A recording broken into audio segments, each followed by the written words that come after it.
Welcome to Agro Academy online learning platform, a credible, reliable and affordable learning space for agriculture aspirants. साथियों, ये हमारी सुंडा series की 9वीं class है। इसके पहले की सभी क्लास प्लेलिस्ट से जरूर देखें और क्लास की पीडीएफ को एग्रो एकेडमी के वेब पोर्टल से डाउनलोड कर लें। और जो स्टूडेंट्स नए हैं प्लीज चैनल को सब्सक्राइब जरूर कर लेंगे। और हाँ, जो स्टूडेंट पीडीएन 2.0 बैच पर डिस्काउंट के लिए पूछ रहे थे, आप सभी के लिए कूपन कोड एक्टिव कर दिया गया है। तो आज ही स्टार्ट करें अपनी एएफओ की जर्नी को एग्रो एकेडमी के साथ। लिंक वीडियो डिस्क्रिप्शन में दिया गया है। अब क्लास में आगे बढ़ते हैं। तो आज हम दो बहुत ही महत्वपूर्ण अनाज वाली फसलों पर चर्चा करने वाले हैं, मक्का और जौ। हाँ, और हम सुंडा बुक के सभी जरूरी पॉइंट्स को कवर करेंगे जो सीधे सीधे परीक्षा में पूछे जाते हैं। बिल्कुल। तो चलिए अनाजों की रानी यानी मक्का से ही शुरुआत करते हैं। फर्स्ट, द बोटैनिकल नेम जिया मेज। अब हिंदी में मक्का का वानस्पतिक नाम है जिया मेज। ठीक है। नेक्स्ट आप क्रोमोसोम नंबर 2n = 20। हिंदी में गुणसूत्र संख्या 2n = 20 होती है। और मैं बता दूं, ये न्यूमेरिकल सीधे प्रश्न बन चुका है कई बार। हाँ, तो इसे याद रखना बहुत जरूरी है। अगला पॉइंट है ओरिजिन सेंट्रल अमेरिका, यानी मक्का का उत्पत्ति स्थान मध्य अमेरिका है। Okay.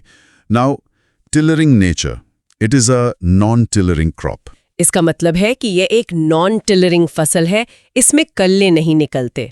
And pollination nature is cross pollinated. अच्छा, तो ये एक परपरागित फसल है। अब एक बहुत ही interesting point, yellow colour in grain is due to cryptoxanthin. हाँ, मक्के के दाने का जो पीला रंग है वो क्रिप्टोक्सैंथिन पिगमेंट के कारण होता है। एफओ मीन्स में तो ये सवाल मतलब फेवरेट है। बिल्कुल। तो याद रखने के लिए हम कह सकते हैं पीला मक्का क्रिप्टो करेंसी जैसा कीमती। Nicely put. Next, it's nickname queen of cereals. मक्का को अनाजों की रानी कहा जाता है। और इसका कारण है the reason for the nickname is its highest yield potential among cereals. अच्छा, मतलब सभी अनाजों में इसकी उपज क्षमता सबसे अधिक होती है, इसीलिए ये रानी है। एग्जैक्टली। अब इसके दाने के कॉम्पोजिशन पर आते हैं। Grain composition 10% protein, 4% oil, 70% carbohydrates. दाने में 10% प्रोटीन, 4% तेल और 70% कार्बोहाइड्रेट। इन वैल्यूज को कंफ्यूज नहीं करना है, okay? What about the storage protein? It's called zein. हाँ, मक्का की स्टोरेज प्रोटीन जीन कहलाती है। और इसमें एक कमी भी होती है ना, zein is deficient in tryptophan and lysine. बिल्कुल। जीन प्रोटीन में ट्रिप्टोफैन और लाइसिन अमीनो एसिड की कमी होती है। ये सबसे महत्वपूर्ण प्रश्नों में से एक है। ऑप्शन में यहीं पर गलती करवाते हैं, तो इसे ध्यान में रखना है। चलिए अब तापमान की बात करते हैं। Optimum temperature for germination is 21 degrees Celsius. यानी अंकुरण के लिए इष्टतम तापमान 21 डिग्री सेल्सियस है। And suitable temperature for growth is 32 degrees Celsius. और वृद्धि के लिए उपयुक्त तापमान 32 डिग्री सेल्सियस। एक और बहुत जरूरी बात, sensitivity. It is highly sensitive to water logging. अच्छा, तो मक्का की फसल जल भराव के प्रति अत्यधिक संवेदनशील होती है, मतलब पानी जमा नहीं होना चाहिए। बिल्कुल नहीं। Okay, what are the roots nourishing the seedling called? They are the seminal roots. अंकुरण के समय पौधे को पोषण देने वाली जड़ें सेमिनल रूट्स कहलाती हैं। Next point is it's sex expression. It's a monoecious plant. Monoecious मतलब नर और मादा फूल एक ही पौधे पर होते हैं, पर अलग-अलग जगह पर। सही पकड़ा। इसीलिए there are 2 types of inflorescence. हाँ, एक नर और एक मादा। मेल इन्फ्लोरेसेंस इज टैसल, जिसे हिंदी में टैसल कहते हैं। And the female inflorescence is called year और कॉब। यानी मादा पुष्प क्रम को ईयर या कॉब, जिसे हम भुट्टा कहते हैं, वो होता है। और भुट्टे के ऊपर जो रेशमी बाल होते हैं, स्टाइल ऑफ फ्लावर, सिल्क। हाँ, मक्के के फूल की वर्तिका को सिल्क कहा जाता है। Moving on, it's a warm weather crop. ये गर्म मौसम की फसल है। And warm night temperature effect is that it increases the yield. अच्छा, मतलब रात का गर्म तापमान उपज को बढ़ाता है। ये इंटरेस्टिंग है। What about the water requirement? It's 500 to 800 mm. मक्का की जल मांग 500 से 800 मिलीमीटर है। Best sowing direction is east-west. बुआई के लिए सबसे अच्छी दिशा पूर्व पश्चिम। इसका कोई खास कारण? हाँ, the advantage of east-west sowing is better light interception. मतलब इस दिशा में बुवाई से सूर्य के प्रकाश का बेहतर उपयोग होता है। अब एक बहुत ही गंभीर बात, डिजीज फ्रॉम अ मेज बेस्ड डाइट इज पेलाग्रा। जी, केवल मक्का आधारित आहार खाने से पेलग्रा नामक रोग हो सकता है। And the cause of pellagra is deficiency of niacin and tryptophan. पेलग्रा रोग नियासिन यानी विटामिन B3 और ट्रिप्टोफैन की कमी से होता है। यह सीधे सीधे जीन प्रोटीन की कमी से जुड़ा हुआ है। एग्जाम में ये कनेक्शन याद रखना है। तो ये था हमारा पहला टेबल। चलिए एक क्विक रिकैप करते हैं। जरूर। तो इस टेबल का रिकैप है गुणसूत्र 2n बराबर 20। इसे अनाजों की रानी कहते हैं। इसकी प्रोटीन है जीन, जिसमें ट्रिप्टोफैन और लाइसीन की कमी होती है। हाँ, नर पुष्पक्रम टैसल, मादा कॉब और सिर्फ मक्का खाने से पेलग्रा रोग होता है। और याद रखने के लिए एक लाइन, रानी मक्का को जीन पसंद है पर लाई ट्रिप नहीं। बढ़िया। अब ब्रीडिंग और जेनेटिक्स पर आते हैं।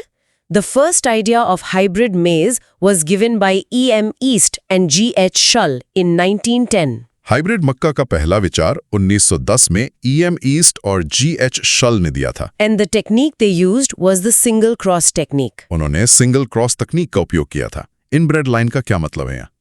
Inbred line is basically a pure line obtained by selfing.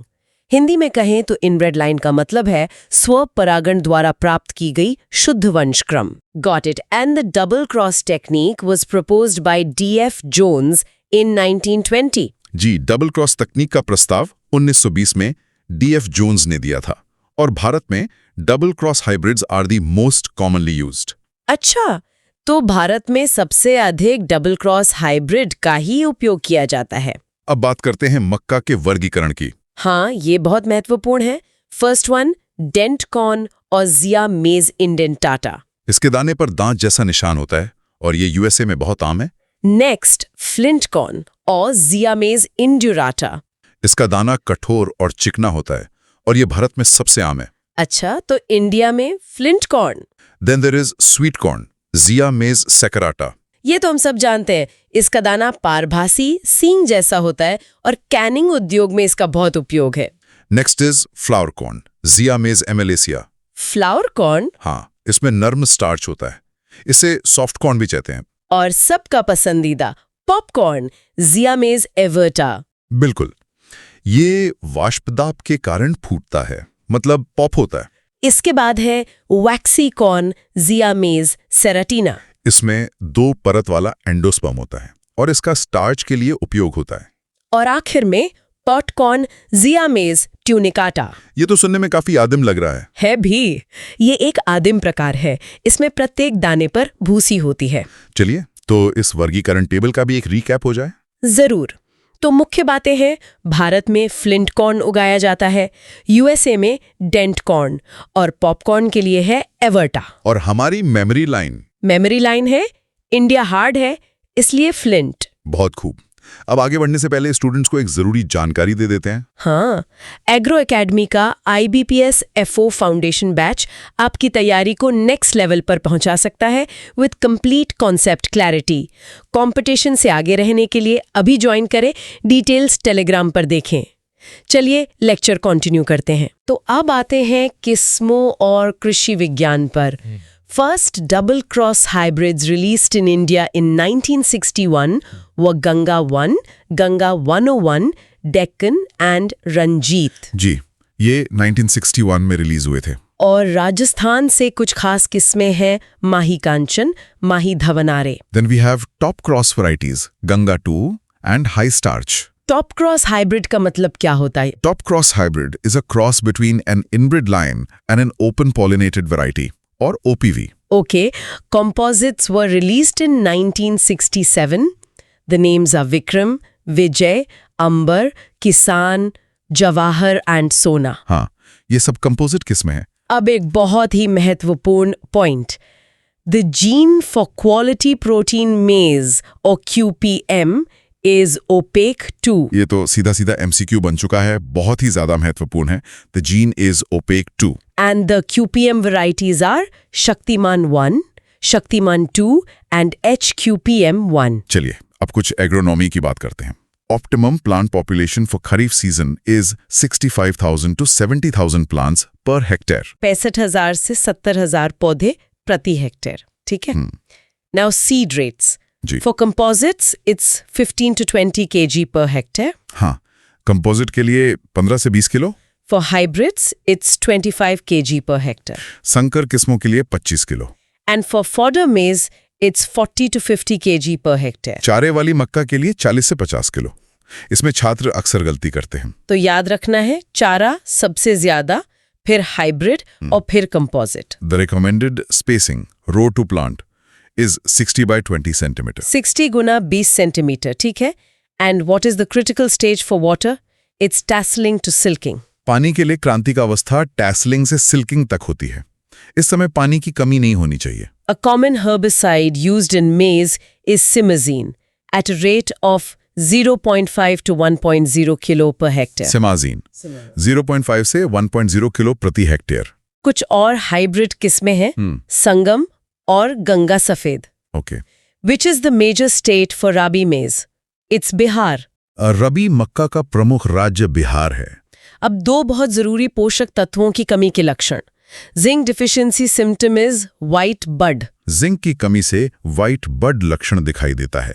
And phosphorus deficiency symptom is purplish leaf margins and stunted growth. Phosphorus की कमी से पत्तियों के किनारे बैंगनी हो जाते हैं और पौधे की वृद्धि रुक जाती है। चलिए तो इस तीसरे टेबल का भी रिकैप करते हैं। बिल्कुल। तो इस टेबल के मुख्य पॉइंट्स हैं, QPM जीन है ओपेक 2, संकर मक्का की बीज दर है 25 किलो प्रति हेक्टेयर, क्रांतिक अवस्था है टैसलिंग सिल्किंग, और जिंक की कमी से होता है व्हाइट बड। हाँ, और इसके लिए मेमोरी माइन है जिंक की कमी से कली हुई सफेद। बहुत अच्छे। तो ये थी अनाजों की रानी की कहानी। अब चलते हैं जौ की तरफ, बार्ली और हॉर्डियम वल्गेरे। हाँ, अब जौ की बात करते हैं। सो botanical name is hordeum वल्गेरे। Hindi में जौ का वानस्पतिक नाम हॉर्डियम वल्गेर है। It's chromosome number is 2n = 14। गुणसूत्र संख्या 2n = 14 होती है। मक्का से कम। The earliest type of barley was 2-road. सबसे प्रारंभिक प्रकार 2-road जौ था। But the common type now is 6-road. हाँ, वर्तमान में 6-road जौ सबसे आम है। अब जौ की सबसे बड़ी खासियत, Its tolerance to saline and alkaline soils. ये इसकी विशेष पहचान है। जौ लवणीय और क्षारीय मिट्टी के प्रति सहिष्णु है। एग्जाम के लिए ये पॉइंट याद रखना है। Also, gluten content is absent. जौ में ग्लूटेन अनुपस्थित होता है। What about its leaf characters? They are broader, light green and rough. इसकी पत्तियां चौड़ी, हल्के हरे रंग की और खुरदुरी होती हैं। Major use of the grain is for malt production. बिल्कुल। जौ के दाने का मुख्य उपयोग माल्ट बनाने में होता है। And the malt is used for making beer, alcohol, vinegar and yeast. हाँ, माल्ट का उपयोग बियर, शराब, सिरका और यीस्ट बनाने में किया जाता है। Protein content in barley is 11.50%. जौ में प्रोटीन की मात्रा 11.5% होती है। इसमें प्रोटीन एल्ब्यूमिनॉइड्स के रूप में होती है। चलिए, जौ के इस पहले टेबल का एक छोटा सा रिकैप। हाँ, तो गुणसूत्र संख्या 2n = 14, ये लवणीय मिट्टी को सहन कर सकता है, ग्लूटेन रहित है और इसका मुख्य उपयोग माल्ट बनाने में है। मेमोरी लाइन क्या होगी? नमकीन जमीन पर जौ से माल्ट बनाओ।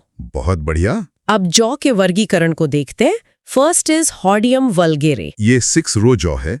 इसकी तीनों स्पाइकलेट फर्टाइल होती हैं और भारत में यही सबसे कॉमन है। Second one is hordeum irregulare. ये 2-row या 6-row दोनों हो सकता है और इसके लेमा में ऑन्स या हुड्स नहीं होते। And the third one hordeum distichon. ये 2-row जौ है। हाँ, और इसमें सिर्फ सेंट्रल स्पाइकलेट ही फर्टाइल होती है। तो इस वर्गीकरण को याद रखने का कोई तरीका? बिल्कुल, इसका एक छोटा रिकैप और ट्रिक है। वल्गेर मतलब जो कॉमन है वो 6-row वाला, डिस्टिकॉन मतलब 2-row वाला। ठीक है, तो याद रखें V फॉर विशाल यानी बड़ा 6-row और D फॉर डो यानी 2-row। बहुत अच्छे। तो हमने दोनों फसलों को विस्तार से समझ लिया है। अब एक फाइनल क्विक रिवीजन हो जाए। हाँ, सारे महत्वपूर्ण न्यूमेरिकल वैल्यूज का एक क्विक रिवीजन करते हैं। मक्का गुणसूत्र 2n = 20। मक्का प्रोटीन, तेल, कार्ब्स 10%, 4%, 70%। मक्का जल मांग 500 से 800 मिलीलीटर। संकर मक्का बीज दर 25 किलो प्रति हेक्टेयर। खरपतवार नाशी सिमाजीन 0.5 से 1.0 किलो प्रति हेक्टेयर। जौ गुणसूत्र 2n = 14। जौ प्रोटीन 11.5%। और खरीफ मक्का पौधे की आबादी 65,000 से 70,000 पौधे प्रति हेक्टेयर।